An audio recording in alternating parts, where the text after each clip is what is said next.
Hey guys, welcome back to my channel. If you're new here, my name is Erin and I do mostly budgeting videos like the one you're about to see here. Thank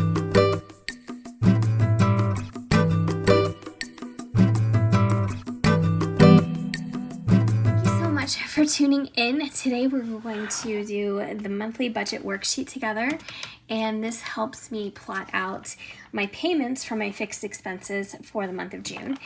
And also, before I get into that, I wanted to show you, I got my copy of my planner from Amazon. I love it. I love it. The cover feels so nice. It's a matte cover. What else can I say about it? It's just everything that I thought it was going to be. I am so happy with the clarity and how nicely everything turned out. And I can do a flip through of this on its own at some point, but I'm so happy with it. I wish I could zoom out even more, but it just turned out perfect. I love it. I love it so much. So we're in June, and this is the dashboard page for June, or the cover page. I think it's adorable. I love, the other elements that are brought into it for the rest of the month. I just think it's so cute. July. Anyways, I just love it. So in the back here, you can see that this has been printed in the United States in North Haven, Connecticut. And then the print date is there, June 1st, 2024. And in the back, I have kind of just my branding, I guess, and another recap of what this is, 2024, 2025. So this goes through May of 2024. So if you're somebody who likes to back plan because we just finished the month, that's available for you. And it goes all the way to June 2025. So you get plenty of opportunities to capture your current year. If you love an academic planner, if you love a fiscal planner, if this is something that might work for you, this is on Amazon. It's $16. I had to make it $16. Of course, I wanted to make it as least expensive as possible, but I also have to take into account they do charge me in that price for the actual printing of it. So if you search Oh My Goals or Oh My Goals Planner, you will find it, and you can purchase it with Amazon Prime. So you get your 2-day shipping, free shipping. So I thought that was really nice too. So anyways, I'm really excited about this, and maybe I'll do a more in-depth flip through at some point. But let's get to the point of why you're here, and that is to go over June's monthly budget worksheet. So this is the June workbook, and again, you can get this totally free, and at some point I'm going to make this free for download. However, I will say this, it's almost cheaper to buy it this way and have it already bound and printed for you. I mean, it's tape bound, you can see that. That's just the style of binding. But than to actually print this out, because ink is so expensive, and I know because I'm printing out things all the time, but I mean, there's so much color to this, and it might just be worth it to get it like this, but at some point I'm probably going to make that available to you guys. So this is the budget workbook. You can get your copy. We already did the month on 2 pages, so we plugged in all of our bills on the dates that they're due. And today what we're going to do is we're going to concentrate on the monthly budget worksheet, and there is where we're going to list all of our fixed expenses or monthly bills, and we're going to assign the amounts to them. And then once they're paid, I will mark it paid here. So June's workbook, I'm already planning for July. So just so you know, June's bills have been paid, and they were paid in May because I pay our bills a month in advance. But I may start doing something a little bit different. I may start not paying them in advance, but putting them in a separate account. I cannot talk tonight. Maybe putting the amounts into a separate checking account so I can pay them when they're actually due. Because sometimes I'm trying to kind of guesstimate what things are going to cost, and that's just for very few things. But I might change it up and do it like that. So I have to think about it and, think if I want to switch it up. That's the beauty of doing or working your budget. And I love using a paper budget system because I just love seeing everything, you know, all in front of me, and I can flip the pages and all that. But I know you can do the same thing with digital. I mean, it's probably even easier to change things digitally than it is on paper. But I don't know, I just prefer this method. But that's the beauty of working your budget, is you have the freedom to make edits and tweaks at any time that you think you might be able to do something more efficiently, or you might be able to do something and save a few dollars. You know, whatever the case may be, it's all up to you. And I have changed my budget system a few times since I started really getting serious about budgeting over the years. And this is the system that makes the most sense for me, for my brain, for my finances, for my pay dates, everything like that. But there's nothing saying that it can't change. And I'm sure there's a better way to do things. There's always a better way, a more efficient way. But this is what works for me right now. But we'll see. I don't know. Writing down trash, that's $35. Now we can pay our trash every 3 months, but I've been doing monthly. And also we can pay our taxes every 6 months, our property taxes, but I've also been planning for that monthly and doing that monthly. So I don't know.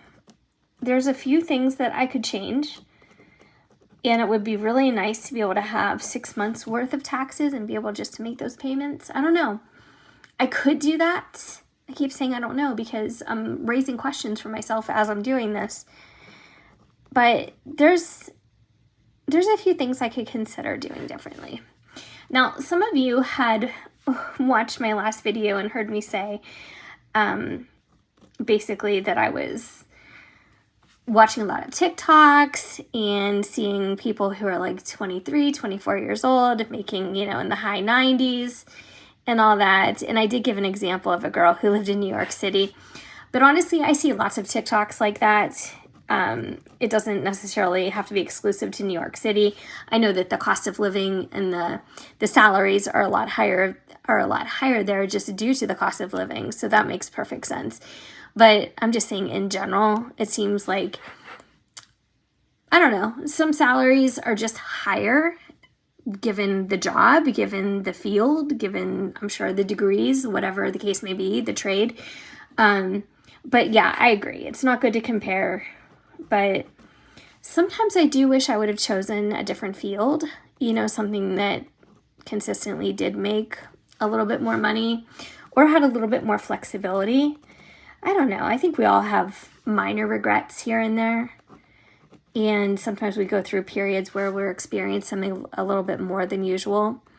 But I don't know. Just something that I've been thinking about. But I don't begrudge anybody getting their money. Even when, you know, at my own place of work, if somebody gets a raise and it's not me, of course I wish I would get a raise, but I never begrudge somebody else getting one because I think everybody should be able to get the money that they're working for and entitled to. So, all right. So let's talk about our monthly bills now. So as you can see, there's 2 missing. Bank of America is missing and Ashley Furniture because I paid those off in full. So we have 1, 2, 3, 4, 5, 6, 7, 8, 9, 10, 11, 12. So we have 12 fixed expenses. And what I mean by fixed expenses is those are the monthly bills that pretty much are, they're not going anywhere. And the payments are usually the same or very close to the same every month. So $1867.96 plus $148.98. Now some of these you can see that I estimate, like gas and electric and water, and some of them I know the exact amounts that are due. So plus 150, plus 150, plus 125, plus 35, plus 183.66. That went down a little bit. 320.76, 361.95, 180, 260, 350. Which brings us to a grand total of $4,133.31. So I'm going to put the total down here just so we kind of have the visual of what we're looking at for the month as far as fixed expenses go. So $4,133.31. And in this column at the top it says paid, so I can write a little check mark, or I can just put the date in here when I actually paid them. So here, monthly budget, yes, I'm plotting it out for June, but I'm gonna write in parentheses here, July bills. Okay.